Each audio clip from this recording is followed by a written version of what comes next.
We still do 7 NUFC Matters show a week for free. But if you want to help support NUFC Matters, then there are a few ways of doing it. Hit the like button on each live broadcast and video. This helps the channel grow. Hit the subscribe button and select the all notifications bell so you don't miss a single show.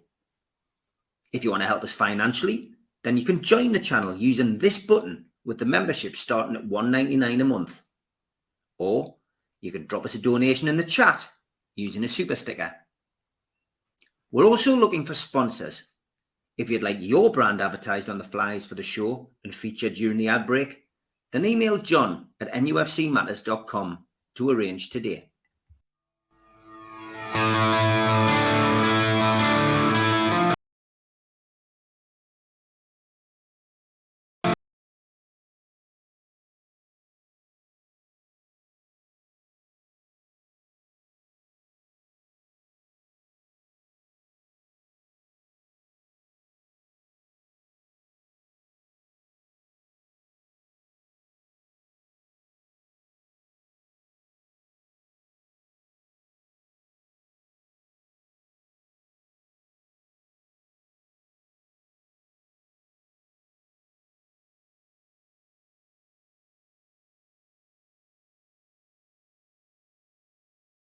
Welcome along to NUFC Matters, and it's another supporters show where we get a supporters group from around the world. It could be in the UK, it could be abroad. We get somebody on to talk about the supporters group, where they are, and just a little bit about what's going on at Newcastle United. But it's welcome to Tom. Tom, which supporters group are you from? Well, thanks for having me, Steve. Toon Army, Minnesota. Meet in Minneapolis, Minnesota at a central pub called Brits. Brits is an English pub, obviously, but also one of the biggest pubs in all of Minneapolis. So that's where we meet. And there's the crew. Wonderful, wonderful. Big turnout there as well. I mean, how long have you been established, Tom? Keith Marioka started us in 2016. So Toon Army Chicago started up. He had a friend from Toon Army Chicago that challenged him to start a group up in Minneapolis. And he started, to begin with, just 2 or 3 people that would show up. But he put it on Facebook, got people to start coming. There's a lot more Newcastle supporters than you would think. Partly is John Tudor, hallelujah. John Tudor coached a youth team here for years. And so a lot of people fell in love with the Toon through John's tutelage, from the movie Goal, from the Entertainers, and more recently, I think Rafa and the championship, getting out of the championship, really pulled a lot more supporters in. So not a whole lot of fly-by-nighters. We've been around for a while, and it's a really good bunch of lasses. Within, with all the stuff that's going on at the moment as well, with the, the fans advisory board, I've seen a bit of flack flying around about, certain things. Social media is, a wonderful tool, but in the wrong hands, it's quite poisonous. But I think, it's great the fact that we can unify supporters all over the world, and Facebook and X in particular are 2 ways of doing that. But you say you guys have been together since 2016, or it was established in 2016. A lot of supporters who've come along have been accused of being glory seekers. Well, we can't accuse anyone from Minnesota of being a glory seeker coming along in the middle of the Mike Ashley era, can we? What a time to come and support our club. But the support was actually there before. Keith just put a venue where we could all come together. My first game was in St. James Park in 1978, and that was a pretty bad year for Newcastle, where my dad took me. I was a 15-year-old, and my dad took me to Newcastle over the winter break because he was doing some genealogy and family stuff. And my uncle, or cousin, I guess, and his sons took me to St. James Park, where I had my sneaker Pete on, but we beat Burnley, and that was pretty exciting. So, fantastic. Yeah. What did you make of it then? Is it, what are your memories of walking into St. James's Park back then for the first time? Because I mean, my first game was in 1984, and I was only a child, but I was overawed with the atmosphere. Of course, I picked a good time to go. Keegan, Waddle, Beardsley, etc. But what was it like for you going into that stadium for the first time? Well, we walked up from Gateshead, so where my uncle lived. So it was a walk, and Newcastle was a lot different then. I guess if you watch Get Carter or something, kind of give you the feel of what it was. But it's kind of gritty. I didn't really understand a lot of the accents at the time. People who were Geordies for a long time could tell me if the Geordie accent is kind of relaxed over the years. So I was really in awe of the walk up. And by the time I got to the stadium, the old Gallowgate, the way the stairs went up, and I've never seen anything like that. It was jam packed. Everybody was a little bit pissed, drunk. Everybody was a lot of cigarettes, a lot of cursing. And to be honest, because I was an American and I was a little guy at the time, I was short. Everybody gave me a sip of beer or something else. Wanted to hear my story and that kind of thing. My dad didn't go; it was just me, so I was the only one there. So that was the experience. I was really too short to see the game, and back then it was standing room, and so I didn't see a whole lot of the game, and I couldn't move to get out of the way of my shoe getting peed on because it's kind of jam packed. But it was, to me, incredibly exciting that this was a team that I think it was a third division then, right? Yeah. That well, was second division, the old second division. The old second division, yeah. What is now the championship? Actually, I think it was one tier down, maybe. I have to look at that, but I remember it being the third division, but I could be wrong. But the supporters were rabid. It was an exciting game. The Toon won. Yeah, I remember it vividly. And then after that, going out on the Toon, again, 15, but I had a little bit too much to drink and had a really good time. I got a picture of me in front of a pub that it's one of my favorite pictures. You couldn't see a happier kid, I have to say. Yeah, in spite of all the long hair back then.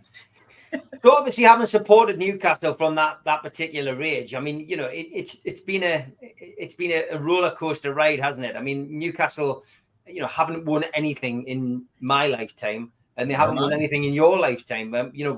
We've been to cup finals. We've always been the bridesmaid, never the bride. We've won some fairly, uninspiring cups, the Intertoto.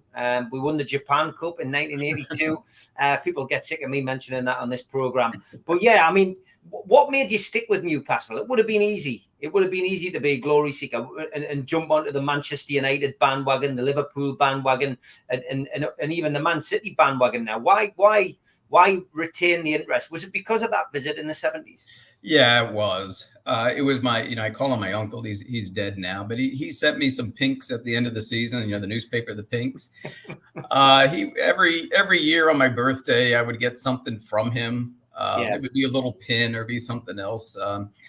So he kind of kept my interest up. It was very difficult to be an American and follow English soccer. We didn't get any. There's nothing on TV. You didn't even make the newspaper as far as the box scores or anything. So it was pretty difficult. So having that connection, I think, helped me through him. And then when the entertainer years, we started to get some matches on TV. We saw a nice match where we beat Man United. Everybody remember that one. And then over time, and really that reignited my passion for the club, the entertainers. For me personally, was that match, and it was kind of fun as I was in a bar in Miami, and with nothing but Man United fans except me and my cousin who's from Sheffield, and we had such a good time because we won that match and we almost got beat up, but it was a good time. And but since then, now we get more games on TV than you do. I mean, we get every match on TV. We get the exposure from wonderful podcasts and YouTube videos like this show, which I told you once before how much I love this and how much it means to me. To get the connection to the town, connection to the club, and most important, connection to the Geordies. So we have a really good, we think, a really good rapport that we have, and made so many friends there. Yeah, I mean, it blew me away. To meet you that time. You came over to the Dog and Parrot. You came over to the UK to watch a game. Remind me which game you came to see. That was Southampton last spring when I met you. I've been, I think, to 16 matches maybe over the years. But my wife and I, we go pretty much every year. And we met you last year. We had to go to the Dog and Parrot. Malcolm was nice enough to sign our Toon Army Minnesota flag. It was really exciting. And you were just so gracious to us as well. That's Adam and his wife. They took that to Barcelona. That flag has been around the world many times, a lot of different venues. And I don't think that's the one that Malcolm signed, but yeah, we go over there pretty frequently. I have a job that travels a lot, so I get free miles and hotel stays and that kind of stuff with frequent mile points. And it's always used to go to Newcastle. Yeah, it's always used to go to Newcastle. We love it. No, it's fantastic. It's great. It's great stuff to hear, you know, and to see. So this photograph here, what's this? That's my basement. That's the basement pub. That's called the Thirsty Mag. It was established in 2010, but 2012, my wife finally allowed me to completely renovate it. And that shirt on the wall, that's Alan Shearer's. He signed that for me at an airport. And then there's so many pictures on the walls from different times that we went to matches. Only one away match. They've always been at St. James. But yeah, so that's my 40 years of memories right there. Yeah, fantastic. It looks really good. So with you know the group, I mean, how many members do you have? There's about 240 now, I guess. Wow. Some of them are from the UK and some other areas that pop in for a match here and there. I'd say there's about 70 that are really hardcore. Certainly this group that's there. We have this match on Saturday against City. Brits is also the City pub. So it's going to be the Toon Army versus the Blue Army in there, I guess. And so we have a really good bunch of guys. So there's a guy named Lee in the back. Lee is from Walker. He is our song leader. Make sure that we're the loudest group in the pub. The far left there is Jacob. Jacob is Adam's son. Adam's from Gateshead. Jacob is certainly as passionate as they get. But I could name, Ezra's in there. We have Destin and Jackie. We have some John Salmon. And of course, the Tudors with Ann and Jonathan and John Tudor. We have a really strong core. But I think the real leader of us is called Malcolm Holliday. He's a Scotsman that used to holiday in the summers in Newcastle, and he's about as passionate a fan there is. And so he goes in Brits before everybody gets there. He'll make sure all the signs are up, the flags are up. He's got the drum, he's got the songs. He's our own little war flags. And he is addictive. He's addictive, really. He makes everybody have such a good time. So this, I'll show you the scarf I have. So this Saturday, we have the City group in there, but we're taking a little bit of a cue from the Derby, and we're handing out our Toon Army Minnesota scarves. I don't know if you can see that. Brilliant. So we'll all be having our scarves. We'll all be singing, and they're not going to know Manchester City fans in the pub. We're going to be very loud and vocal. Fantastic, great. And so how do people find out about you? I mean, obviously, I saw you on Facebook. Is that the social media of choice, or have you got a presence elsewhere?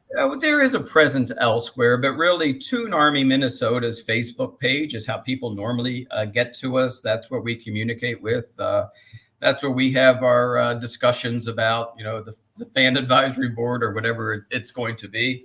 We're pretty knowledgeable as a group, I think. With what's going on with the club. So the Facebook page, Toon Army Minnesota, would be the best. And I'm just a member. I'm not one of the leadership team. That would be Adam and Keith and Malcolm and Lee. But I live 3 hours from Minneapolis. I actually live in northern Wisconsin near Lake Superior. So I drive 3 hours each way. It's like going to Liverpool to watch a match. Well, I go down there to watch TV. The match is on TV with Toon Army Minnesota because there's such a bunch of good lads and lasses. And my wife is just as passionate as I am. You mentioned the fans advisory board, and because this is quite topical this week, let's just talk about it. I mean, and they've got an international representative, which I think is important. I think communication is something that the fans have cried out for many years. We've now got it. You're always going to get the phrase in England is twist on 21. You're always going to get people who are going to twist on 21. You can't please all of the people all of the time. But have you had any communication with the club? And if you have, what was it? And if you haven't had communication with the club, what would you like to see Newcastle United do for exiled Geordies or fans around the world? Well, I did apply for the international position on the board.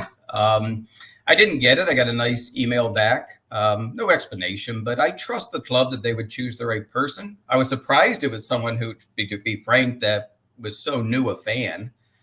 Because I could, not to say anything, but I could pick out 30 people in Toon Army, Minnesota that I think would be qualified. Forget about the people that around the world and who we hear on your other shows. So I was surprised, but I looked at the CV that she has. I mean, it's pretty powerful.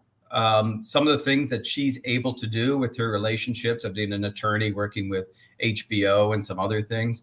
I've talked to people who've known her, met her at the summer series that I went to, and they all say she's a top-notch individual. So I'm going to, trust the club. So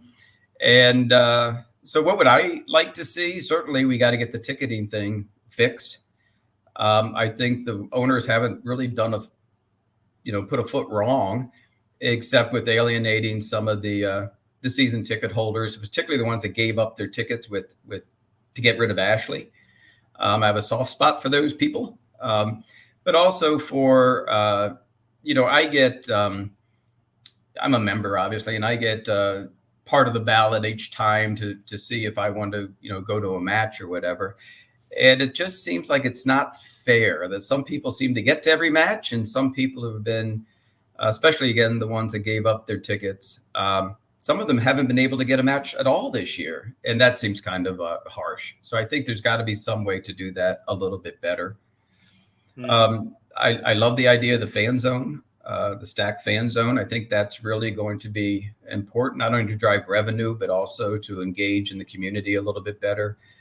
But the big thing is the stadium, obviously. And, my bias is it's a cathedral on the hill. I mean, if I'm in Newcastle, when I look up and I see St. James Park, I'd hate to see it moved, but and I know that's a hot topic, but I would want to make sure that the fans were heard for something, whether it's renaming the stadium or moving the stadium. That's something that goes beyond what these current owners should be able to do.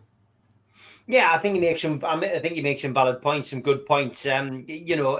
We've got to wait and see what the fan advisory board deliver, I think, before we can cast a judgment. I think those casting aspersions on anyone on the board without knowing them, is going down the wrong track. We sit back, we wait, and we see what happens. I've been down that road, as I'm sure you're aware from watching the podcast, and yes, it was 24 years ago now that I was the fans liaison officer, but unfortunately for me, I hit a brick wall. I faced the kind of animosity that the FAB is facing now. I faced that 24 years ago, and it's not pleasant. And that was before really social media kicked in. I was aimed at via fanzines, paper fanzines, which are on sale outside the ground, and letter columns in those fanzines were full of Steve Race shouldn't be doing that particular job, and this is a farce, and this is what should happen, and a trust should be set up, a supporters trust. But now we've got a supporters trust. People aren't happy with that, so you can't win. It is, unfortunately, you can't please all of the people all of the time. And when it's Newcastle United, unfortunately, we just seem to self-implode as a supporter base at times. So we will wait and see what happens. But I get your point on the tickets. I think you're 100% right, Tom. I think the tickets are a priority. They're the thing that we need to look at. And I think, the system does seem to be a little strange, and we see it on social media. Some people have had 4, 5, 6 tickets. Some people have had none. And there is the likelihood that there will be quite a considerable amount of people who go through a full season without actually getting a ticket, yet they've spent £37, £38 on a membership. So it is a bit of a worry. It is a bit of a concern. I guess an extension to the ground and or a new stadium will fix that. But listening to Darren Eales's interview today, it was a short interview. It was 8 minutes long. It's been picked up by the media. There's a hell of a long way to go, Tom, isn't there, with regards to finance and money? Oh, yeah. Newcastle United, and the dreaded 3 letters FFP are still, controlling what we do, unfortunately. Yeah. FFP is completely opposite of what it's intended to do. What it is keeping people out, not keeping the top down, there's a, I'm not a conspiracy theory, but I'm not a big fan of FFP and how it affects clubs like Newcastle or Villa, or even some of the other clubs that, should be doing a little bit better. I don't know a better way to do it. They're here in the States, we have salary caps on teams and leagues, and we have a closed shop, of things moving up and down. I prefer the English. I like football. I like the real football for that reason. So I'm not sure what should be done. I'm not smart enough to figure that out, but it seems like it is certainly to protect the elite. Certainly is. Great to see that you've got some young members coming through, Tom. Well, that's my buddy. That's Thomas. He actually lives right in Benton. I met him at the training ground last year. My wife and I stopped to see if we get an autograph. And his mother, Kim, and I met the lads there, Thomas and his cousin, Jack, at the training grounds there. And we've been friends ever since. She's the nicest person. And so I sent him that scarf for Christmas. So he sent that back and that picture saying he really appreciated the Toon Army Minnesota scarf. And by the way, people ask me every time they see that, what's the duck on the front? This thing. It's not a duck. It's the common loon. It's the state bird of Minnesota. They're beautiful birds as well. They're big and they inhabit our lakes here, 10,000 lakes. So they're everywhere, and they're a sign of the wild with their calls and that kind of thing. So yeah. Brilliant stuff. So getting onto the football side of things, it's been a mixed bag this season, hasn't it? We got off to a really good start, the Champions League campaign, the Group of Death, a Carabao Cup run, which took us again to the quarterfinals. But then we hit the buffers a little bit over Christmas. What are you expecting in the second half of the season? Well, through Christmas, between injuries and legs that were made of rubber, right? We couldn't ask Miggy or Gordon or Isaac to run any more than they really have, especially the two wingers. So last year when we made the Champions League, a lot of people, me included, saying, is the squad deep enough to progress with the cup competitions, with the Champions League, with the Premier League? And history says that no, it's you're not going to be successful there unless you really strengthen the squad. So Tonali, I love the signing. I was over the moon with the signing of Tonali. But who can check to see what kind of issues people have in their personal lives? I don't really blame the club, although I think we should get some kind of refund from AC Milan.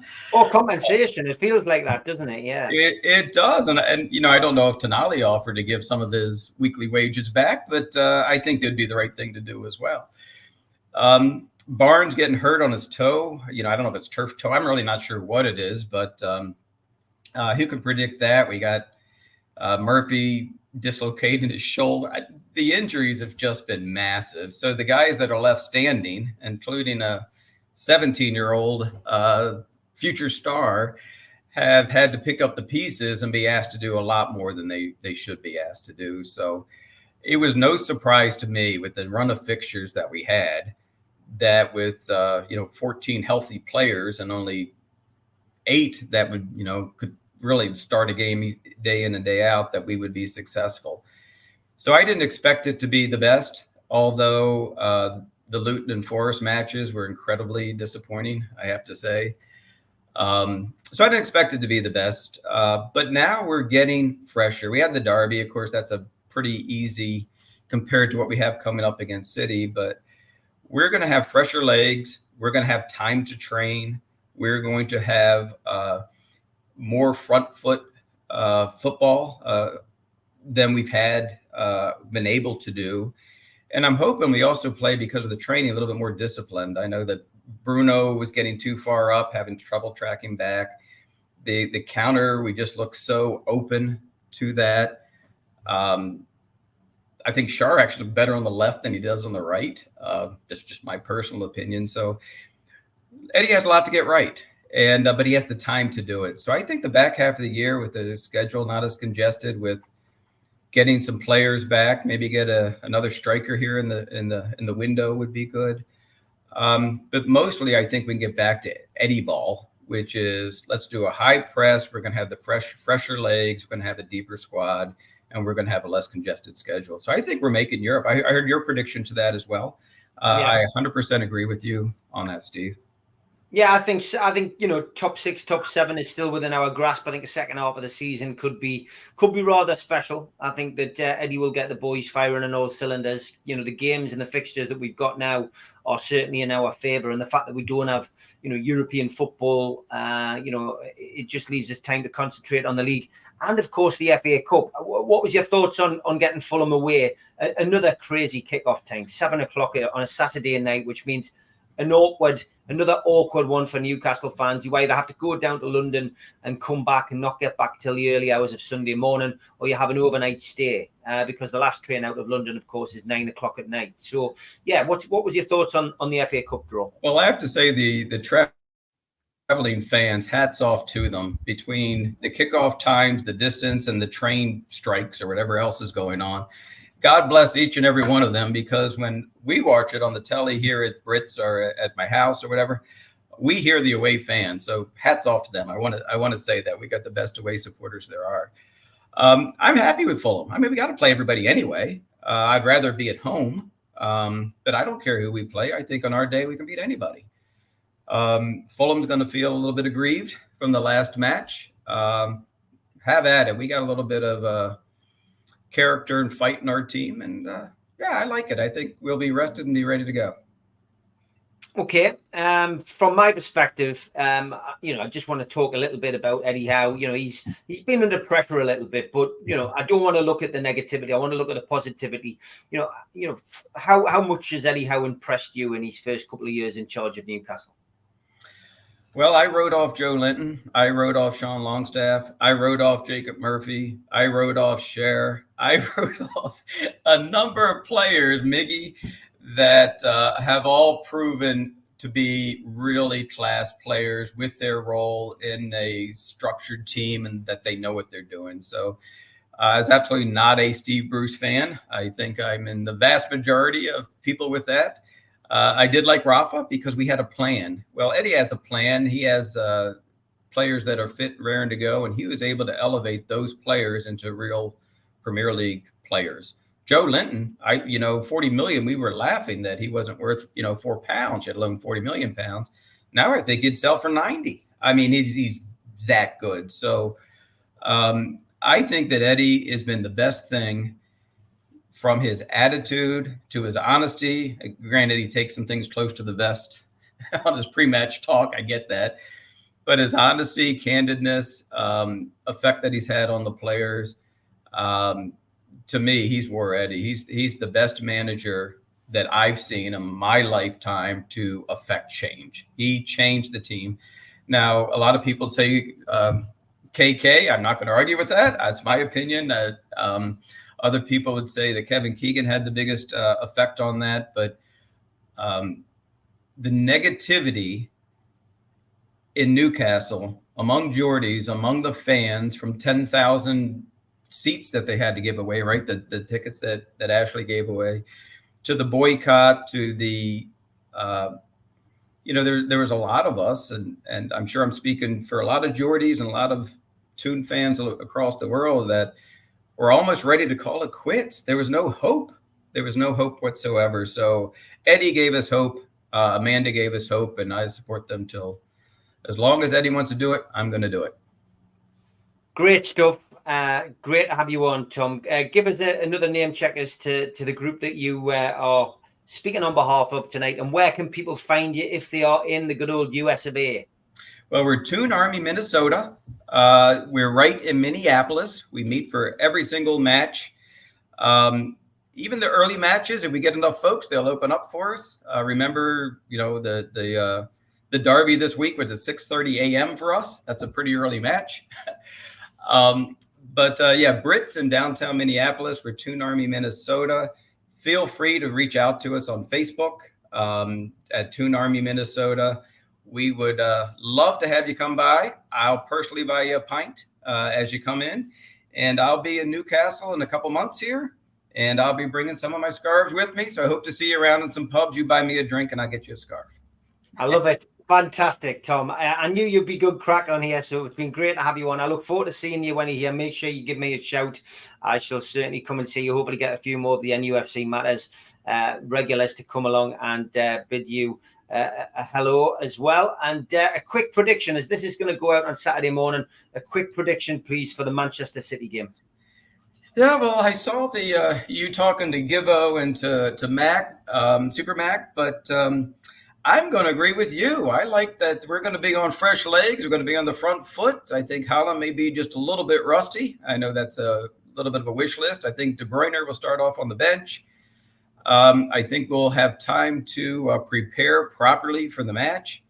And I have stock in Eddie. I think Joe Linton's going to be a huge miss. Huge miss. But I like it. And you said 2-1. I think there will be goals in this. I also say 2-1, and I think Miley's going to get his second. Watch I love it. That young lad. Great stuff. Well, listen, the happiest of New Year to you and everybody at Toon, Minnesota. Great to have you on, Tom. Look forward to seeing you in a couple of months' time. And thanks very much for joining the show today. Take care, mate. Yep, thanks for having me, Steve. Bye-bye now. God bless. Bye-bye, mate. A big thanks to all our sponsors. Skips and Bins, telephone 0800 25 45 25 3. Email inquiries at skipsandbins.com. Website skipsandbins.com. Easy contract free and pay-as-you-go waste collection. Thanks again to Mr. Vicky's Sauces, handmade in Cumbria. If you'd like to order some, then give them a call on 01768 210 102. Go to the website mrvickies.co.uk or drop them an email, info@mrvickies.co.uk. A big thanks to United Group Travel. They're a family firm based in Morpeth with pickups throughout the Northeast. No strangers on our tours, just people you haven't met yet. They've got a presence on Facebook and a website, unitedgrouptravel.com. If you want to make a booking, give them a call on 01670 632 460 or mobiles 0791 666 4174 0795 71 41654. Thanks to Darren Baldwin Funerals, independent funeral directors. Let us look after you in your time of need. They're based on Old Durham Road in Gateshead, and you can contact them at their website, darrenbaldwinfunerals.co.uk. Email darren@darrenbaldwinfunerals.co.uk or give them a call, 0191 478 2730. A big thanks to Media Arts for all the help with the technical side of things. And a big thanks to New Workwear. You can find them at newworkwear.com. If you want to help the channel, hit the thumb up to subscribe, hit the subscribe button, and share to your other social media. You can also pay a one-off fee of £25 to get a scarf, a cup, a pen, and a membership card. Go to the website, nufcmatters.com, and click membership, or put your smartphone over this QR code. We also support the food bank on this channel. If you want to make some donations virtually, go to nufcfansfoodbank.co.uk and make a donation today.